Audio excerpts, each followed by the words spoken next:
familiar to many, but everyone knows her stage name. That is Gaga!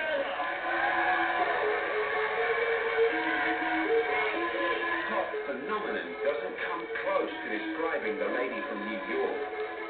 As dance diva, singer-songwriter, and cultural icon, Lady Gaga is the most controversial and talked about woman in entertainment.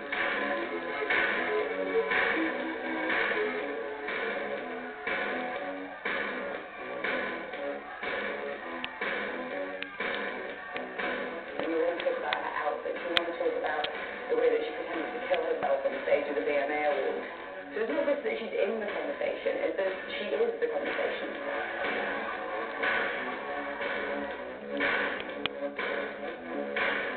She knows what she's doing, she's feisty, she knows the business. You know, I was told that she's a hermaphrodite. That's a great idea. Put it in the press and have everyone write, is she or isn't she? The truth is, who cares? It's ridiculous that people would think that she has penis. Quite obviously, all women. The theatrical pop star seemed to arrive from nowhere to give a depressed, industrialized globe super catchy, highly danceable songs, plus a dazzling array of outrageous costumes, fixating pop videos, and gay rights activism. Image is everything for her success. If Lady Gaga had come along and wasn't going out to nightclub, wearing her pants, then she wouldn't have become a tabloid staple.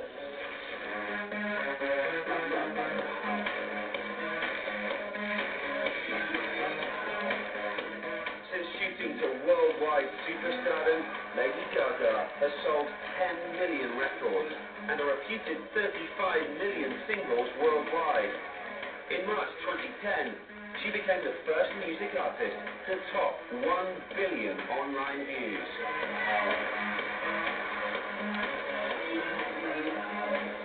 We wrote just that in 1 hour. Like magic. We recorded a demo on my computer, 1 hour, poker face, 1 hour. And now, she's taking on the world, one sequin at a time.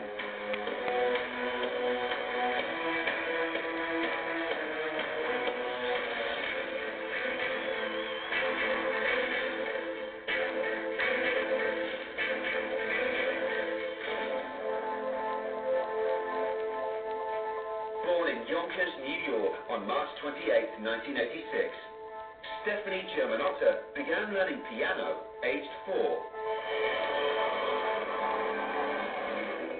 She did show a lot of musical talent as a child, and the reason that she started playing the piano in the first place was when her mother wanted her to take up something as a hobby. She had a lot of energy as a small child, and her mother wanted her to direct that into something constructive. But things didn't quite go according to plan. When she first started playing the piano, she didn't actually play at all. Her mother was like, you're going to sit at that piano, I don't care if you play, you're going to sit there for an hour every day just to try and control her daughter a little bit. And to start with, in the first couple of weeks, she didn't do anything. She said she sat there, she crossed her arms, she threw a fit, she said, I'm not going to do, you told me to play the piano, I'm not going to play. But eventually, after a while, she knew she had to sit there for an hour every day, she got bored and she started playing, and that's how she got to be as amazing as she is today.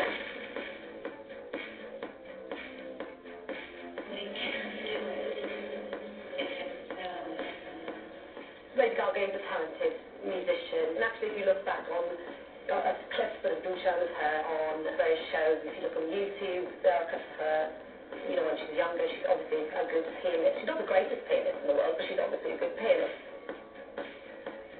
She has got actual talent, and I think that's been something that's been really lacking in the pop sphere, because we are now presented with so many pop artists who come through reality shows like X Factor, and these people obviously do have talent. They're good singers, they can dance, but they aren't the whole package, and she is absolutely 100% the whole package.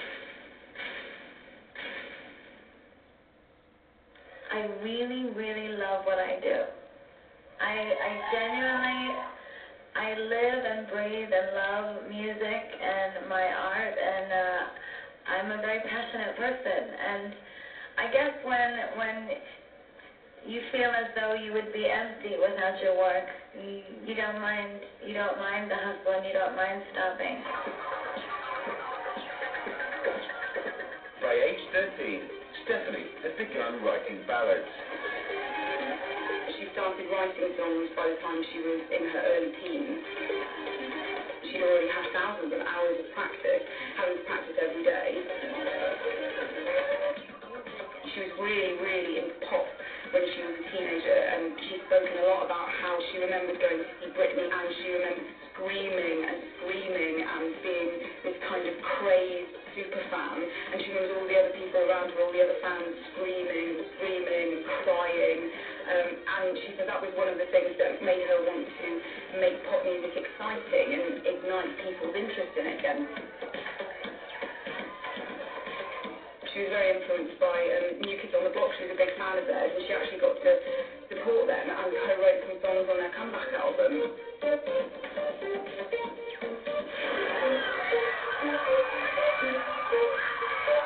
Multishow meeting with vocal coach Don Lawrence was to provide the young Stephanie with a once-in-a-lifetime opportunity. The way that she was eventually encouraged to start writing her own songs was she was in a boutique in New York after school one day, just wandering around singing along to herself to whatever music was on the radio, and the guy who was working in this boutique heard her singing and thought she had a fantastic voice and said, oh, you should hook up with my uncle, he's a voice tutor.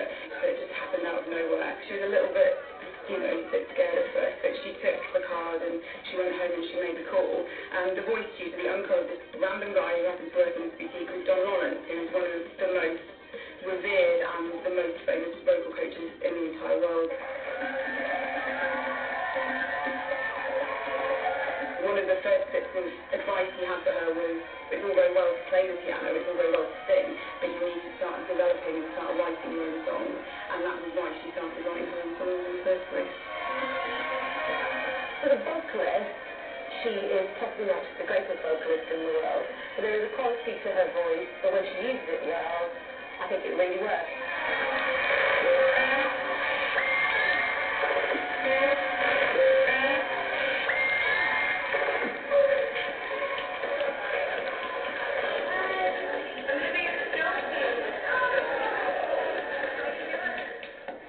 By age 13, Stephanie attended Convent of the Sacred Heart, a private all-girls school in Manhattan.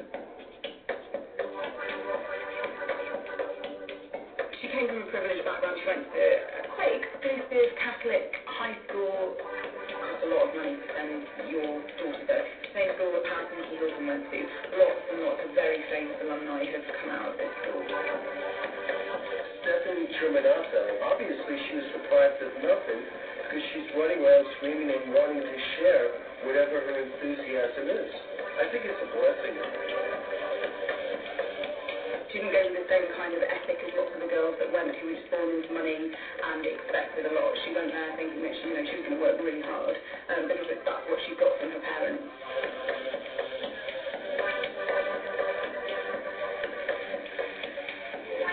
The parents were quite well off. When they arrived in America, they didn't have anything. They worked really hard. Her father is an internet entrepreneur, and he made his fortune pretty much from nothing, as did her mother. So they had a very, very strong work ethic at home. I believe very much in charity and in fighting for good causes. I went to Catholic school growing up, and we did lots of community service, so it's something that I really enjoy doing. Hi, everyone. I'm Gaga. Call me Gaga. That's what my friends call me. So we're friends now because I'm in your home. I'm just so happy to be here, and I have to say I'm so inspired. Just walking through and the community here, the way that you all are with each other, I can feel the love in the room. Anything that I can do to be a part of this organization, I want to help and get to know all of you today.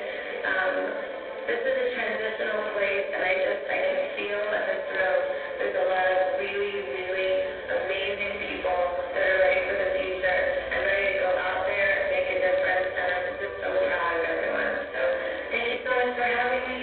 Thank you, Richard Branson. Thank you so much.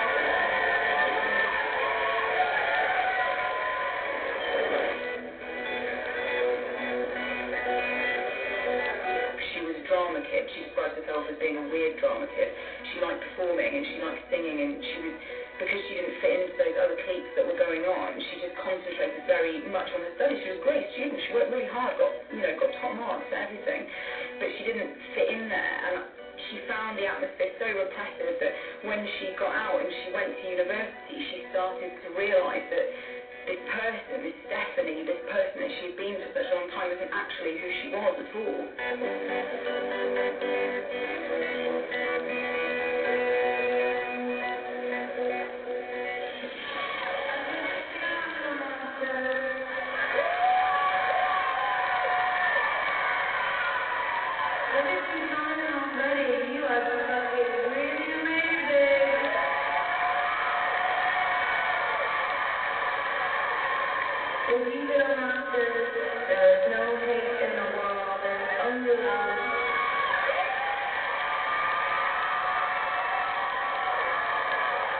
I believe that if a world war took place, that you would all sing and dance and throw glitter and contemporary songs.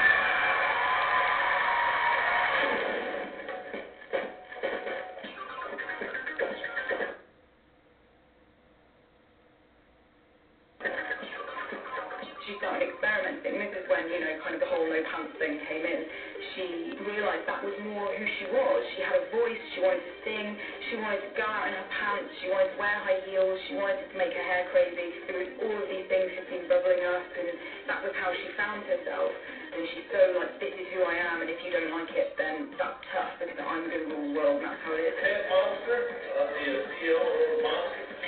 Well, I think that the good news is, as many people say that the music industry might not be doing so well, the good news is that music is doing fabulously, because more than ever we need an escapist environment, somewhere to go and get lost from all of the things that we're dealing with in our personal lives.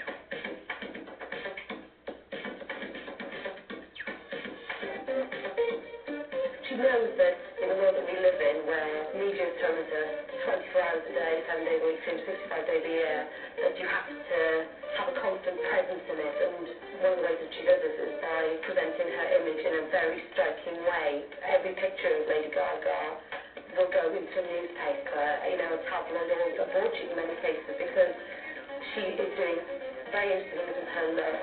She's not, the most conventionally attractive, but she is attractive, but she's not somebody who would be sent off to modelling school or something like that, but she takes what she has and makes herself look incredibly striking.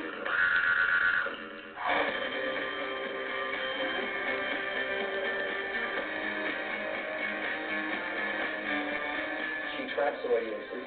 She gets people to get off their push and buy the records. Either they let their fingers do the buying or they let their legs take them to buy. But she's obviously talented.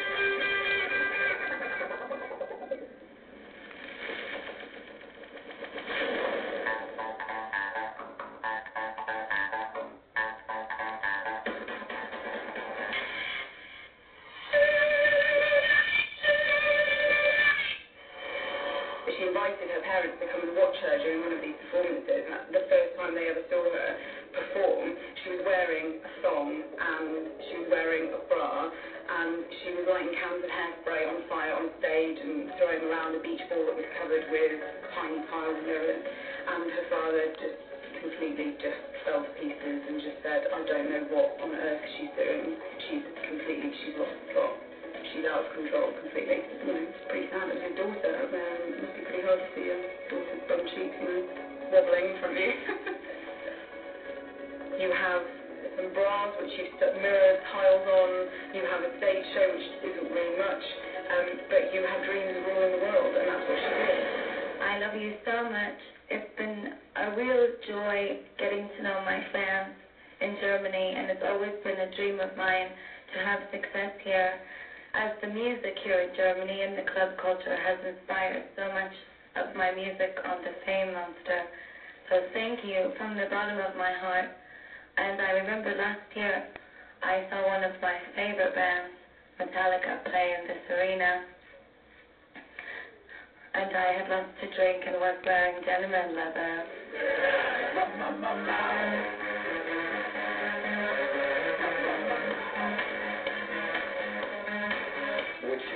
got on the circle of entertainment. And she got on it by finding some producers who were looking for talent to help write. And then when she wrote, she sang 1 or 2 songs, and they figured, good, I can make another artist out of this woman. And that's what I believe happened. And she's not the first nor the last that will happen. And then when you pull it off, all of a sudden you're an overnight sensation because no one knew you yesterday. Stephanie hooked up with Rob Fusari, a music producer who was to become a pivotal force in her career. Rob Fusari was incredibly important in Gaga's life. He is a producer who's had so much experience already in the kind of sphere that Gaga wanted to move into, which is mainstream world pop domination. Fusari had been writing songs for a very long time. He was very experienced, which was something that Gaga didn't have. She was entering this industry kind of completely like as a virgin. She had no real experience. She didn't know anybody in the industry, and 9 times out of 10 that's how you get somewhere, is by knowing somebody, and she didn't know anybody.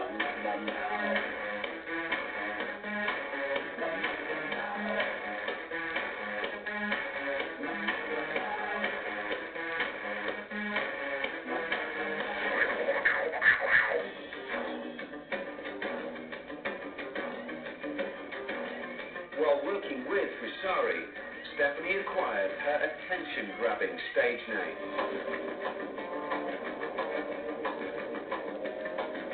She was David Bowie. She's into glam rock. She was Mata Hoople. She's in the aura of Queen and whatever they represented. In fact, that's where her name comes from, Radio Gaga. Her producer sent her a text message, and when he spell corrected radio, it became Lady Gaga. It was good, I guess, it would get him some kind of BlackBerry commercial.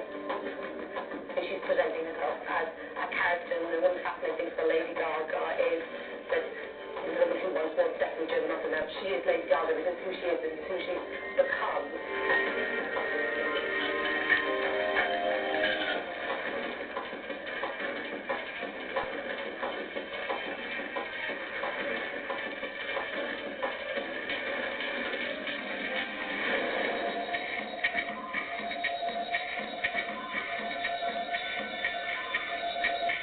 Throughout 2007, Gaga collaborated with performance artist Lady Starlight.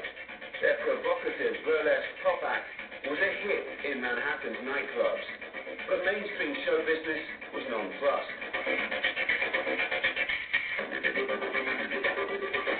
The mainstream American media didn't want to hear about it. They didn't want to know about her. She was just some kind of crazy lunatic who wore a leotard and weird thing on her head. Her songs were about sex and bisexuality, which is, is the thing which the mainstream American media was not very comfortable with ever.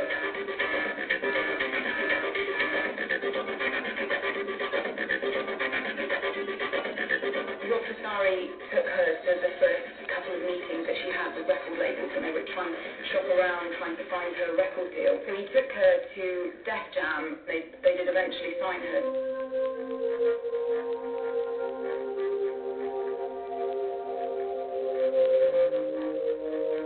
Signed to Def Jam by her 20th birthday and writing songs for artists such as the Pussycat Dolls, Britney Spears and New Kids on the Block. Before her debut album was even released, Lady Gaga earned the right to reach for the sky.